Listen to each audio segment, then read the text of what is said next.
आपको आज से इंटरमीडिएट का केमिस्ट्री पढ़ाएंगे। सबसे पहले हम लोग पी ब्लॉक पढ़ते हैं। पी ब्लॉक यह चैप्टर इंटरमीडिएट क्लास के बोर्ड में 10 मार्क्स का आता है। इससे पहले हम लोग जानेंगे इसको पी ब्लॉक एलिमेंट्स की कहा जाता है। पी ब्लॉक की कहा जाता है। पी ब्लॉक इसलिए कहा जाता है कि जब किसी भी एलिमेंट्स का हम लोग इलेक्ट्रॉनिक विन्यास लिखते हैं, अगर इसके उपकोष में पी उपकोष में ब्रह्मतम कोष का इलेक्ट्रॉन चला जाए, इसलिए उसको पी ब्लॉक एलिमेंट्स कहते हैं। पूरे पीरियोडिक टेबल की अगर बात किया जाए तो पी ब्लॉक एलिमेंट्स जो हैं 13 से 18 ग्रुप तक, 13 से 18 ग्रुप। अब आज हम बताएंगे कौन कौन से ग्रुप में कौन कौन से एलिमेंट्स आते हैं। 13, 14, 15, 16, 17, 18। अगर 13 ग्रुप के एलिमेंट्स की बात किया जाए, बोरान, एल्युमिनियम, गैलियम, इंडियम। 14 की बात किया जाए, कार्बन, सिलिकॉन, जर्मेनियम, इंडियम, जी, शुनो, पार्वती, टी, लेड। उसके बाद नाइट्रोजन, फास्फोरस, आर्सेनिक, एंटीमनी, उसके बाद ऑक्सीजन, सल्फर, सेलियम, हेलियम, हीलियम। इसका देखिए 17 ग्रुप की बात करें, फ्लोरीन, क्लोरीन, ब्रोमीन, आयोडीन, एस्टीन। इसकी बात किया जाए तो 18 ग्रुप में हीलियम, नियॉन, आर्गन, क्रिप्टॉन, ज़ेडॉन, यानी 13 से लेकर 18 तक पी ब्लॉक एलिमेंट्स पाए जाते हैं। अगर इसकी बात करें तो इसकी परमाणु क्रमांक 5 होता है, 5, 6, इसका 7, 8, 9, 10।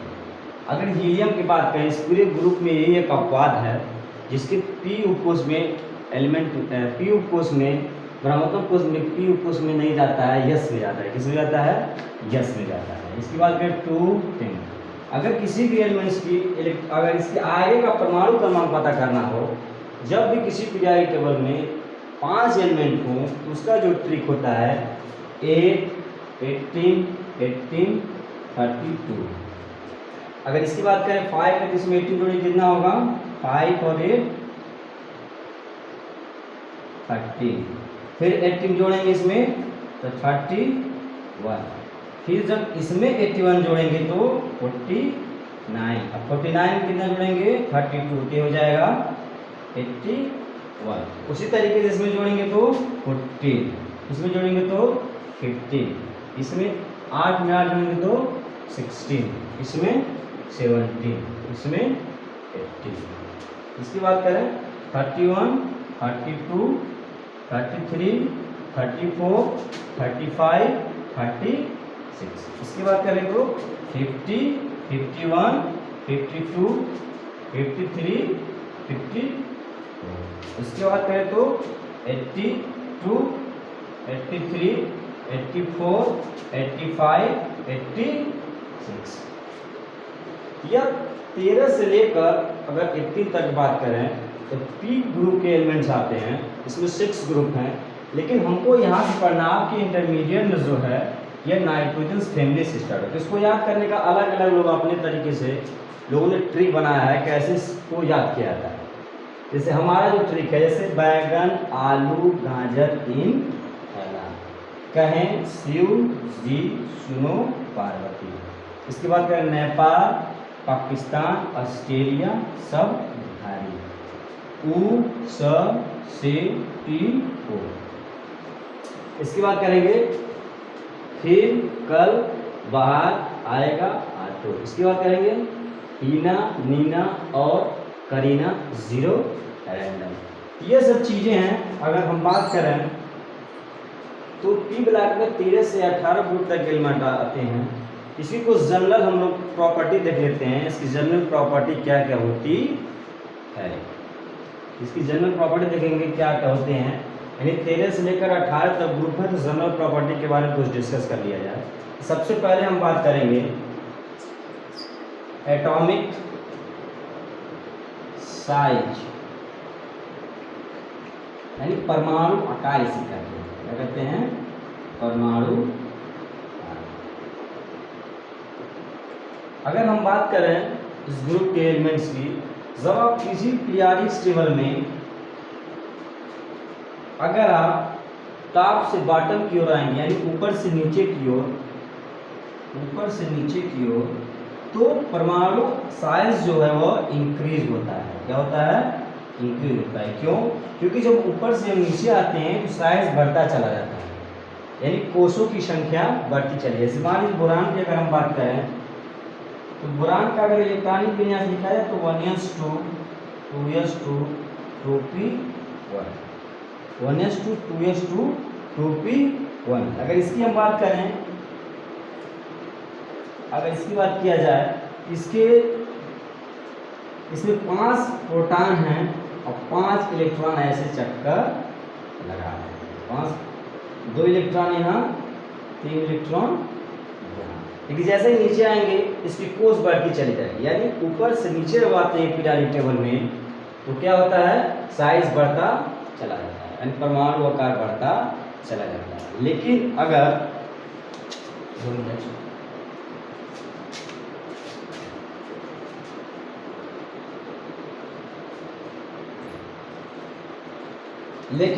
इधर हम बात करें लेफ्ट टू राइट, तो साइज क्या होता है? डिक्रीज होता है। क्या होता है? डिक्रीज होता है। क्योंकि इधर से जब किसी पीरियोडिक टेबल में जब इधर से इधर की तरफ हम जाते हैं तो क्या होता है? साइज नहीं बढ़ता, सिर्फ इलेक्ट्रॉनों की संख्या बढ़ती जाती है। जब इलेक्ट्रॉनों की संख्या बढ़ती है तो नाभिक से इलेक्ट्रॉन के अट्रैक्शन क्या होता है? ज़्यादा, जिसकी वजह से साइज क्या होता है? बहुत ही छोटा हो जाता है। साइज क्या होता है? बहुत ही छोटा हो जाता है। दूसरी प्रॉपर्टी की अगर हम बात करें तो दूसरी प्रॉपर्टी के बारे में बात किया जाए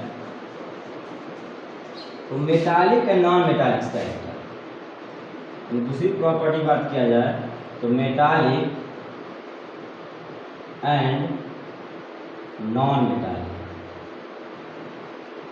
यानी धात्विक और अधात्विक। यानी इस पी ब्लॉक में बताया जाएगा कि कहाँ से धातु मतलब मेटालिक्स और नॉन मेटालिक्स कैरेक्टर कैसे बढ़ता है। ठीक, यानी हम लेफ्ट से यानी टॉप टू बॉटम आएंगे, ऊपर से नीचे, तो मेटालिक कैरेक्टर बढ़ता है। क्योंकि देखिए इधर से इधर आने पर मेटलों की संख्या क्या होती है? बढ़ती जाती है। तो ये मेटल की संख्या बढ़ती जाती है। लेकिन अगर आप लेफ्ट टू राइट आएंगे तो नॉन मेटालिक कैरेक्टर बढ़ता चला जाता है। क्या होता है? नॉन मेटालिक कैरेक्टर बढ़ता चला जाता है। ये सब कुछ जनरल ट्रेंड है। सबसे बड़ी बात मेल्टिंग एंड बॉइलिंग पॉइंट्स, मेल्टिंग्स और बॉइलिंग पॉइंट। अब जानते होंगे क्वथनांक और गलनांक, मेल्टिंग एंड बॉइलिंग पॉइंट, यानी BP एंड MP।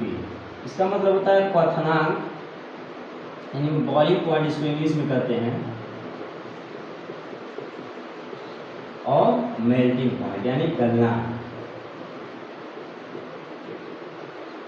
इसकी अगर बात करें क्वथनांक की, जब भी आप पीरियोडिक टेबल में एक जनरल ट्रेंड है, यह हमेशा फॉलो होता है। जब ऊपर से नीचे की तरफ आते हैं तो हमेशा बॉइलिंग पॉइंट क्या होता है? बढ़ता है। एक ऐसा ट्रेंड है जो हमेशा फॉलो करता है इस पीरियोडिक टेबल के, कि ऊपर से नीचे आएंगे इसका एटॉमिक्स नंबर भी बढ़ रहा है, उसके साथ साथ इसका परमाणु भार भी बढ़ रहा है, जिसके वजह से क्या हो रहा है? इसकी बॉइलिंग पॉइंट क्या होगी? अधिक होगी। क्योंकि यहाँ पर देखिए इसका अगर 5 है, इसका 13 है। जैसे जैसे इसके परमाणु क्रमांक बढ़ रहे हैं वैसे वैसे क्या होगा?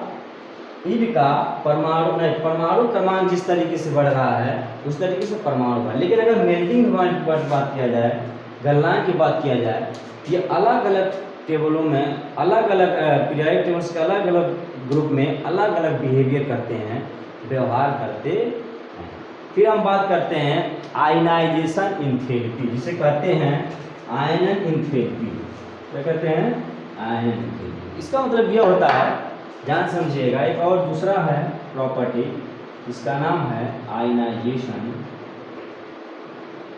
इंथैल्पी। इसे इंग्लिश में कहते हैं, हिंदी में कहते हैं आयनन इंथैल्पी।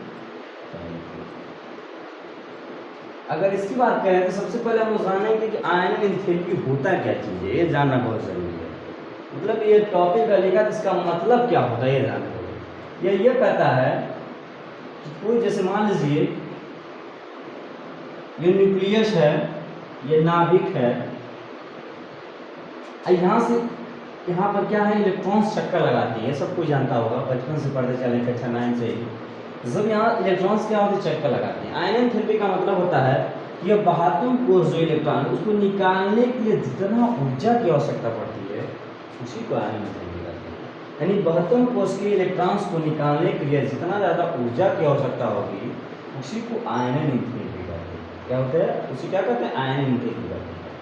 अगर हम बात करेंगे आयनन एंथैल्पी का, तो आयनन एंथैल्पी जो होता है पीरियोडिक टेबल में जब आप ऊपर से नीचे की ओर आएंगे ये क्या करता है, डिक्रीज करता है, लेकिन जब आप लेफ्ट टू राइट जाएंगे तो ये इंक्रीज करता है। ये सब चीज़ें हम बारी बारी से इस ग्रुप को स्टार्ट करेंगे तो आपको अच्छे तरीके से बताएंगे। पी ब्लॉक एलिमेंट्स में कक्षा 12 की अगर हम बात करें तो 15 ग्रुप का एलिमेंट्स है, यानी 15 ग्रुप से स्टार्ट है, यानी 15, 16, 17, 18, यानी 4 ग्रुप आपको कक्षा इंटर में पढ़ना है। तो सबसे पहले हम लोग 15 ग्रुप के बारे में बात करते हैं, यानी 15 ग्रुप में कौन कौन से एलिमेंट्स आते हैं उसके बारे में बात किया जाएगा। यानी 15 ग्रुप की अगर बात करें तो nitrogen, phosphorus, arsenic, antimony, bismuth. अब ऐसी परमाणु क्रमांक की बात करें 7। अगर किसी भी ग्रुप के एलिमेंट्स में अगर 5 एलिमेंट्स हों तो उसकी परमाणु क्रमांक लिखने का जो ट्रिक है 8, 18, 18, यानी 7 तो हो गया, 8 जोड़ देंगे यानी 15 में फिर 18 जोड़ेंगे, कितना हो जाएगा 33, फिर 33 में कितना जोड़ेंगे 18 यानी 51 में 32 यानी 83, यानी nitrogen, phosphorus, arsenic, antimony, bismuth. यानी 50 ग्रुप के एलिमेंट्स में ये आते हैं 5 एलिमेंट, यानी नाइट्रोजन, फास्फोरस, आर्सेनिक, एंटीमनी और बिस्मथ। तो सबसे पहले इसके बारे में अगर हम बात करें इस ग्रुप के एलिमेंट्स की, तो जो नाइट्रोजन, फास्फोरस होते हैं ये नॉन मेटल्स होते हैं। क्या होते हैं, नॉन मेटल्स, यानी अधातु। अधातु के बारे में आप लोग जानते होंगे, कक्षा 10 में पढ़ाया गया होगा। जो नॉन मेटल होते हैं तो क्या करते हैं, इलेक्ट्रॉन को ग्रहण करने की क्षमता जिसकी होती है, जिसका ब्रह्मत्व कोश में इलेक्ट्रॉनों क्या होती है, कमी होती है। दूसरी बात करेंगे आर्सेनिक, एंटीमनी, ये जो होते हैं यह नॉन मेटल नहीं, इसको मेटलाइट्स कहा जाता है। क्या आता है, मेटोलाइट्स, यानी उपधातु, यानी जिसके अंदर मेटल्स और नॉन मेटल्स दोनों की प्रॉपर्टी पाई जाती है उसी को मेटलाइट्स कहते हैं। यानी जो आर्सेनिक और एंटीमनी है इनके अंदर दोनों प्रॉपर्टी पाई जाती है, इसलिए इसको मेटलाइट्स कहते हैं। और जो बिस्मथ है यह मेटल्स होता है, इसको क्या कहते हैं, मेटल्स, यानी धातु। इस ग्रुप के एलिमेंट्स के बारे में बताया जाएगा कि इसकी सोर्सेस क्या है। तो सबसे पहले हम बात करेंगे कि नाइट्रोजन फैमिलीज जो है, यानी nitrogen, phosphorus, arsenic, antimony, bismuth, इसकी क्या क्या सोर्सेस हैं। यानी सबसे पहले बात कर लेते हैं सोर्सेस, यानी हमारे नेचर में इसके स्रोत कहाँ हैं, कहाँ कहाँ ऐसी चीजें पाई जाती हैं। तो सबसे पहले हम लोग नाइट्रोजन के बारे में बात करें तो नाइट्रोजन के बारे में हम लोग जानते होंगे कि वायुमंडल में सबसे ज्यादा जो गैसेस के रूप में परसेंटेज की अगर बात करें कि लगभग 78% आयतन में उपस्थित है। 78% क्या पाया जाता है, नाइट्रोजन पाया जाता है। नाइट्रोजन को अगर यौगिक की बात किया जाए ये 2 चीजों के रूप में पाया जाता है, NaNO3, इसको कहते हैं सोडियम नाइट्रेट, इसी का आता है साल्टपीटर। क्या आता है, साल्टपीटर या चिली सॉल्ट। क्या कहता है, साल्टपीटर या चिली साल्टपीटर। दूसरी बात करेंगे पोटेशियम नाइट्रेट, यानी अगर यौगिक की बात किया जाए जो नाइट्रोजन है ये 2 रूपों में पाया जाता है, एक सोडियम नाइट्रेट, दूसरा है पोटेशियम नाइट्रेट। इसको कहा जाता है साल्टपीटर या चिली सॉल्टपीटर, इसको इंडियन सॉल्टपीटर कहा जाता है। क्या कहता है? इंडियन सॉल्टपेटर। इसको इंडियन सॉल्टपेटर इसलिए कहा जाता है कि जो पहले यूरोपीय थे ये गन पाउडर के रूप में इस्तेमाल किया जाता है। जो गन को शार्प किया जाता है उसमें जो पाउडर होता है गन, उसमें पोटेशियम नाइट्रेट का इस्तेमाल किया जाता है। ये यूरोपीय पहले थे, भारत से इसका इंपोर्ट एक्सपोर्ट का धंधा होता था, तो इसी को इसीलिए इसका नाम इंडियन सॉल्टपेटर पड़ा। क्या पड़ा? इंडियन सॉल्टपेटर। दूसरी बात करेंगे अगर इसके बारे में हम, यह जो होता है जीव और वनस्पति में प्रोटीन्स के रूप में भी पाया जाता है। किसके रूप में पाया जाता है? प्रोटीन्स के रूप में पाया जाता है। दूसरे एलिमेंट्स की बात करें जिसका नाम है फास्फोरस। तो फास्फोरस के बारे में बात करेंगे, फास्फोरस कहाँ कहाँ किस किस उपस्थिति में पाया जाता है।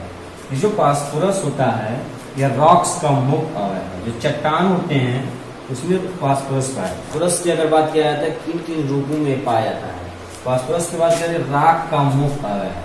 क्या है? राख का मुख्य। दूसरी बात करें जो फास्फोरस होता है यह एक टीथ और बोन्स में भी पाया जाता है। फास्फोरस जो होता है इसको पेप्टाइड समूह कहते हैं। अलग अलग रूपों में, अलग अलग चट्टानों, अलग अलग रूपों में पाया जाता है। दूसरी बात करेंगे जो आर्सेनिक, एंटीमनी है और बिस्मथ, ये सल्फाइड्स ओर्स के रूप में पाया जाता है। सल्फाइड ओर्स मतलब अयस्क। यह इंटर में एक्सेप्टर है मेटलर्जी, उसमें पूरे तरीके से आपको बताएंगे कि अयस्क क्या होते हैं, यानी अयस्क के रूप में क्या कैसे ये पाया था। आर्सेनिक, एंटीमनी, ठीक, और बिस्मथ, ये तीनों एलिमेंट्स जो हैं ये सल्फाइड्स ओर्स के रूप में पाए जाते हैं। आगे इसके आगे नेक्स्ट लेक्चर में आप लोगों को इसके आगे हम प्रॉपर्टी सब बताएंगे क्या होता है, इसका इलेक्ट्रॉनिक विन्यास कैसे लिखा जाता है, मेल्टिंग बॉइलिंग पॉइंट कैसे बढ़ता है, किस पी ब्लॉक के 15 ग्रुप एलिमेंट्स की अलग अलग प्रॉपर्टी के बारे में अध्ययन करेंगे नेक्स्ट क्लास।